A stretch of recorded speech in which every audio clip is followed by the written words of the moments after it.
Assalamualaikum warahmatullahi wabarakatuh. Perkenalkan, nama saya Rekan Saputra dengan NIM O012010 dari kelas Teori C, Prodi Pendidikan Jasmani, Kesehatan, dan Rekreasi.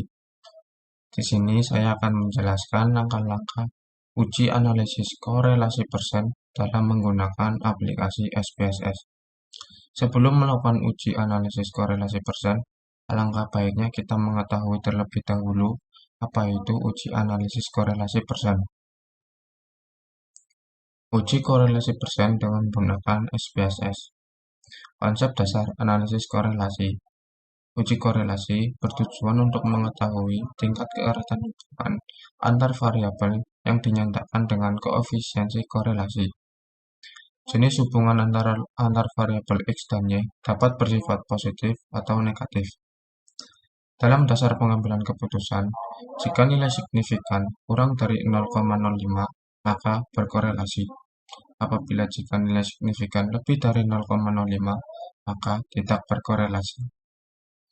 Dalam uji analisis korelasi persen ini, saya sudah menyiapkan data tentang hubungan kelincahan dengan dribbling.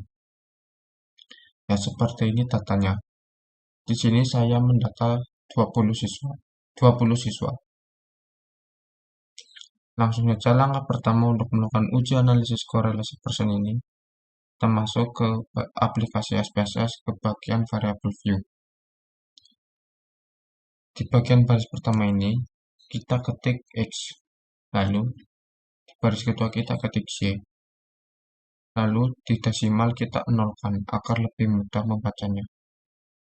Lalu di bagian label kita ketik kelincahan.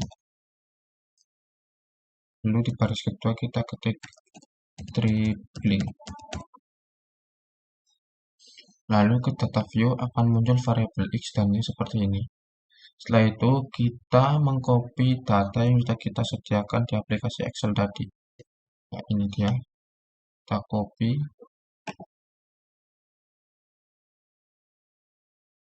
Lalu kita paste. Ya. Setelah muncul datanya, langkah selanjutnya untuk melakukan uji analisis korelasi persen ini yaitu kita mengklik analis. Setelah itu kita klik correlate, lalu bivariate. Ya, akan muncul seperti ini. Setelah itu, kelincahan dan dribbling ini kita pindahkan ke kanan ke bagian variabel dengan cara kita blok lalu pindah ke kanan. Ya, seperti ini. Jangan lupa di bagian correlation coefficient kita centang persen dan di test of significant kita pilih to tailor. Jangan lupa kita centang juga yang flag significant correlation ini. Setelah semuanya kita lakukan ini, lalu kita mengklik OK.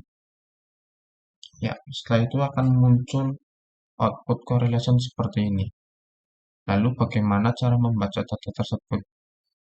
Cara menentukan data tersebut berkorelasi atau tidak, yaitu dengan melakukan dasar pengambilan keputusan yang kita sudah sediakan tadi. Jika nilai signifikan kurang dari 0,5, maka berkorelasi. Jika lebih dari 0,05, maka tidak berkorelasi. Dalam uji analisis korelasi persen yang sudah kita lakukan, di sini nilai signifikannya yaitu 0,930, yaitu lebih dari 0,05, maka data tersebut tidak berkorelasi. Untuk melihat pedoman derajat hubungan, kita dapat melihat di percent correlation. Nilainya di sini yaitu 0,21. Nilai 0,21 ini itu masuk ke dalam pedoman derajat hubungan mana? Ini, pedoman derajat hubungannya. 0,021. 0,021 itu masuk ke dalam 0,00 sampai dengan 0,20, yaitu tidak ada korelasi. Ya, setelah itu, untuk melihat arah hubungan itu positif atau negatif, pedomannya yaitu kita melihat nilai persen korelasinya yaitu positif atau negatif. Di sini nilai persen korelasinya yaitu positif, maka arah hubungannya yaitu positif. Maka dapat disimpulkan kelincahan tidak berhubungan secara positif terhadap dribbling dengan derajat hubungan korelasi yaitu tidak ada korelasi. Lalu muncul pertanyaan, bagaimana jika nilai signifikan itu tersebut tepat di angka 0,05? Saya akan jelaskan jika nilai signifikan tepat di angka 0,05. Jika nilai signifikan tepat di angka 0,05 dengan cara membandingkan persen correlation dengan R-tabel. Dengan pedoman persen correlation apabila lebih dari R-tabel, maka berhubungan atau berkorelasi.